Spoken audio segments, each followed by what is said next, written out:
Jadi apa pula peranan vitamin C bila digabungkan dengan Cordyceps militaris ni? Dalam kita membuat formulasi perubatan tradisional, suplemen dan sebagainya, ini juga kita masuk elemen inovasi, kreativiti dan sebagainya. Betul. Maknanya ramuan-ramuan seperti zaman dulu, Tok Bah, macam mana orang dulu buat jamu, macam mana dia tahu 7, mana-mana dia tahu 3, 5, 9, 11 dan sebagainya, ramuan-ramuan tu. Betul. Jadinya pada zaman sekarang yang moden ni pun, pengolahan ataupun formulasi produk-produk itu juga harus mengikut teknik-teknik tertentu. Ya. Dalam kes produk SL Care ni, Cordyceps ni, militaris yang digunakan ditambah dengan vitamin C. Ini melibatkan mungkin pada pandangan saya kesan apa yang terpanggil kesan sinergistik.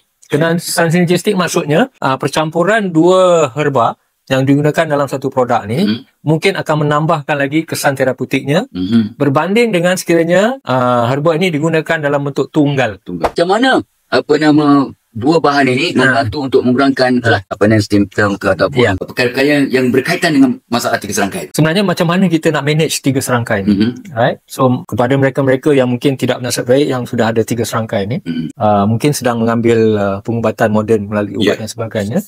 Dalam masa sama juga mereka sedang melihat apakah bahan-bahan tambahan suplemen yang boleh digunakan untuk menyokong rawatan sekarang. Dari dalam kes produk Cordyceps ni, SL Care ni, sebenarnya kehadiran bahan Cordyceps dan juga vitamin C digunakan untuk menyokong sistem rawatan badan kita ni. Bila sebut tiga serangkai ni, dianya lebih banyak tertumpu kepada masalah keradangan. Jadi Cordyceps yang mengandungi bahan aktif cordycepin dan juga polisaccharid ini, dia punya so-called aktivitinya adalah untuk mengurangkan keradangan. Jadi bila kurang radang, sel-sel mungkin dapat dibaiki. Kesan-kesan yang lain seperti keletihan dan sebagainya, kesan sendi akibat daripada keradangan tu juga mungkin boleh bantu dirawat oleh Cordyceps militaris ini. Alhamdulillah. Baru kita faham. Betul. So, pengalaman Prof sendiri lah.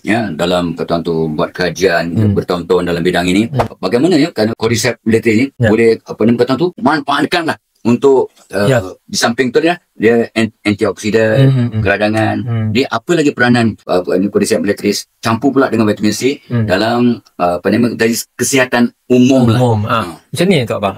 Dia Cordyceps militaris dan vitamin C ni telah banyak kajian-kajian saintifik dilakukan. Dan semua kajian-kajian ini data-datanya adalah agak baik dia punya kesan. Terutama sekali yang melibatkan kajian mengenai anti keradangan, antioksidan dan juga kesan-kesan yang boleh menaikkan tenaga dan sebagainya.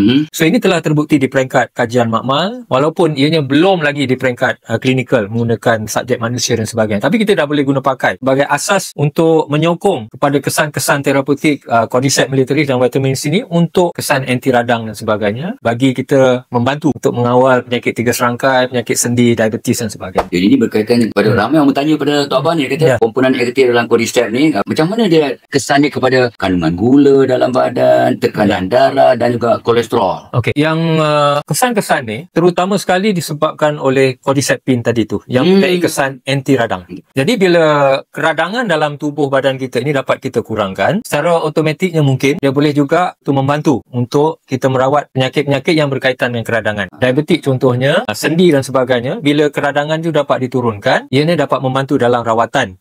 Lepas tu mungkin disebabkan oleh penyakit-penyakit ni timbul satu keadaan di mana kita letih dan sebagainya, lesu dan sebagainya. Dan Cordyceps ini juga boleh menaikkan paras tenaga dan sebagainya. Lepas dia ada anti keletihan punya efek dan sebagainya. Dan yang paling mungkin baiknya Cordyceps ni melalui bahan aktif ni boleh memperbaiki peredaran darah. Alhamdulillah. Bagaimana Cordyceps ni boleh mempengaruhi fungsi pankreas pankreas dan kawalan gula dalam darah. Ini berkaitan dengan itulah cordycepin tadi tu. Dia boleh membantu melindungi sel-sel yang berkaitan untuk penghasilan insulin dan sebagainya bagi mengawal paras gula Tok Pak. So bila ini dikawal, paras gula yang tinggi itu akan diturunkan dan insulin akan banyak dihasilkan untuk mengawal penyakit diabetes dan sebagainya. Dari pandangan Prof ni, so banyak kadang-kadang ubat-ubatan kita ambil, dia kadang-kadang dia suppress simptom.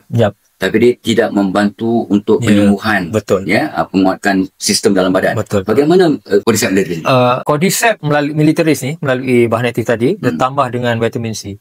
Vitamin C ni semua orang tahu. Dia banyak dia punya fungsi. Betul. Bukan saja untuk perubatan tapi untuk maintenance dan sebagainya. Jadinya bila kita mengambil Cordyceps militaris ni melalui produk Tok Abah ni, lepas tu ditambah pula vitamin C, unsur-unsur rawatan, unsur-unsur mengawal, unsur-unsur maintenance pun juga diguna pakai dalam konsep pengambilan ubat yang sebegini. Alhamdulillah.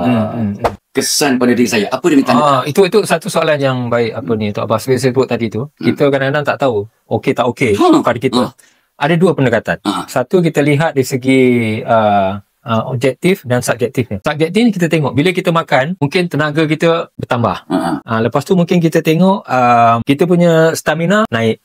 Lepas tu kita tengok sendi kita yang sebelum ni sakit-sakit dah improve. Sebelum ni jalan agak slow dah laju. Ini adalah yang boleh kita lihat secara subjektifnya. Dari segi objektifnya, kita juga boleh melihat dari segi measurement number. Contohnya kita tengok BP kita dah turun. That's right.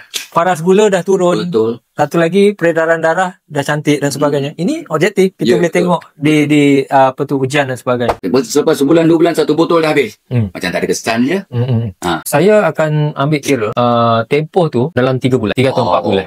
Sebab 3 bulan kalau kita mengambil satu ramuan herba ni, itulah tempoh untuk membaiki dalam sistem badan. Lepas tu kalau dah okey, maknanya lepas tu kita buat maintenance saja. Jadi 3 bulan tu kalau ikut saya adalah tempoh yang kita buat observation.